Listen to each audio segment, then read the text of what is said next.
तेरी झलक शर्फी श्रीवल्ली नैन आंनि भिडिअखौबो नायग्रा खालामग्रा नोंथांमोना मानो अननानै सापर्ट खालामना होदो नोंथांमोनाबो एसे आंनि चेनेलाबो बाहायमान मदद मोनगोन होमबानिया 2 मिनिट 2 मिनिटसो नायलां भिडिअखौ हाय लोगोफोर नोंथांमोननिसिम गोबाव दिननि उनाव मिलायबाय जोङो दिनै दलं नायनो फैदो दलं गोलाव नैबे माबा दलं होनो मिथिथ'ला दा नोंथांमोना नायलांबाय थादो दलंखौ बेसे गोलाव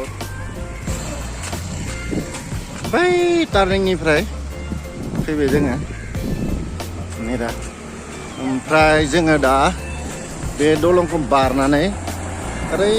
थांगोन जों नगदरसिम खाथिसिम थांगोन हर जागोन एसे बेयाव मोनसे शुटिं खालामनि र' जोङो दा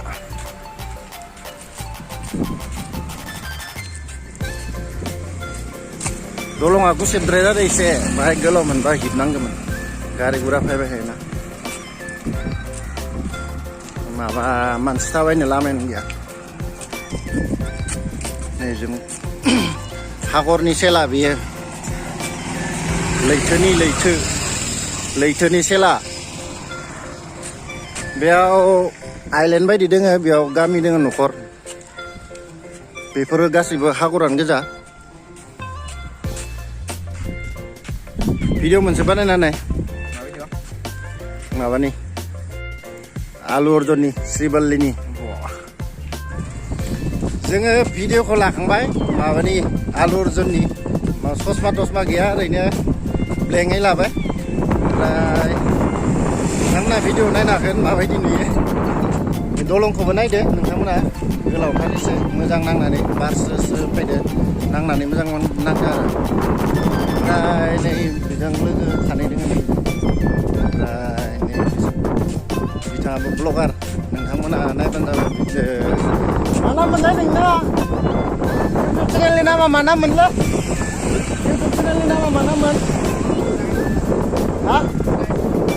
साइन्स ब्लगनो नोंथांमोना डिसक्रिपसनाव मोनगोन चेक खालामनानै नायबानो जाबाय ओमफ्राय आंनि भिडिअखौबो नायग्रा खालामग्रा नोंथांमोना मानो नायथारा एसे नै बर' बिथांखौ नोंथांमोननि माबाखौ एसे सापर्ट खालामना होदो भिडिअखौ 2 मिनिटसो नायनानै भिडिअफोरखौ नायना हो गोबां सिगांनि गोबां भिडिअ सोनाय दोङो मोसानाय बैसागु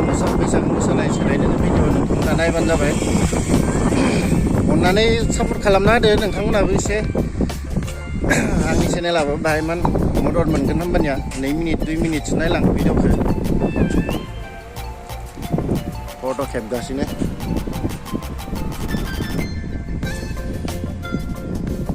जोङो दा दलं बारनानै ओजोंथ' थांनो हानाय नंला दा मोनाबाय नालाय जोङो ओमफ्राय ओजों थांनानै मोनसे हागर नुगोन बे गामिखौ बारनानै नैबे गामिखौ बारनानै मोखाङावनो बारा गोलाव गैला ओमफ्राय नोंथांमोनखौ बेखौ देखायनानै भिडिअखौ बेयावनो फोजोबनोसै मोनाबाय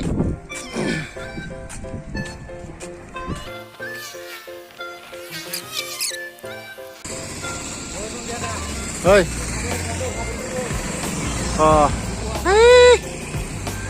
नै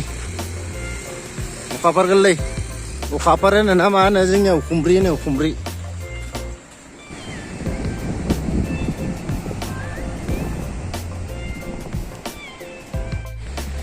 जि मोजां नुखादो बाय साफा नुस्रालायदो नामा आंखो नै बेनि थाखाय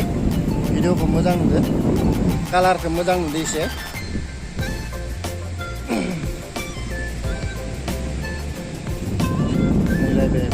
सोनाबा बेजों साना हाबबाय मोनाबायानो मथा मथि बेनिफ्राय नोंथांमोना आंनि इउटुब चेनेलखौ साबसक्राइब खालामाखैब्ला अननानै साबसक्राइब खालामना होदो आरो लोगोसे भिडिअखौ शेयार खालामना होदो लोगोफोरनो नोंथांमोना आंनि भिडिअखौबो नायनानै एसे मदद होदो आंनि चेनेलखौ नोंथांमोना सिगांनि भिडिअफोरखौबो नायहैदो चेनेलखौ चेक खालामनानै साना हाबनायनि थाखाय बेबायदि नुदो जोबोर मोजां नांदो फैनानै मा बुंनो आरो बारा सिउ स्रो नांबाय थादो एसे स' लोगोफोर दिनैनो भिडिअखौ एसेयावनो फोजोबनाय जाबाय नोंथांमोना दिनैनि थाखाय एसेयावनो बिदाय लाथ'बाय आङो नोंथांमोननिसिम नै बिथांमोना फट' खेबोनो जोबोर मोजां जाना दोङो नोंथांमोना नायनो हागोन नुवाखै दा आङो फट'खौ लास्ट जोबनाय भिडिअ खिथिनोसै नोंथांमोना नायलांदो वो तेरी झलक शर्फी श्रीवल्ली